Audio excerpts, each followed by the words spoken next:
నేటి పోటీ ప్రపంచంలో మనం ఎన్నోసార్లు నేనెందుకు పనికొస్తాను, నా జీవితం ఇంతేనా అని నిరాశ చెందుతుంటాం.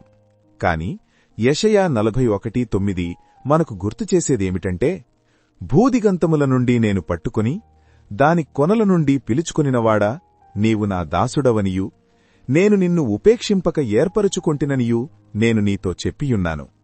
నీకు తోడైయున్నాను, భయపడకు, నేను నీ దేవుడనైయున్నాను, దిగులుపడకు, నేను నిన్ను బలపరుతును, నీకు సహాయము చేయువాడను నేనే, నీతియను నా దక్షిణహస్తముతో నిన్ను ఆదుకొందును.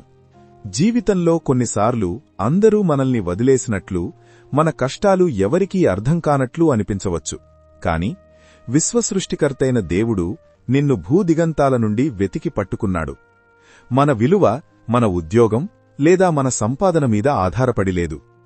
లోకం నిన్ను నీ తప్పులను బట్టి తృణీకరించవచ్చు, లేదా నీ గతమును బట్టి నిన్ను విస్మరించవచ్చు.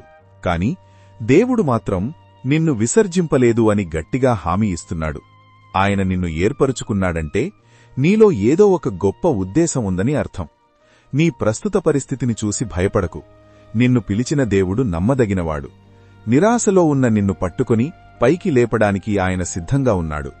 నీ విలువను మనుషుల మాటల్లో వెతకడం మానేసి నిన్ను ప్రేమతో పిలిచిన దేవుని మీద ఆధారపడు.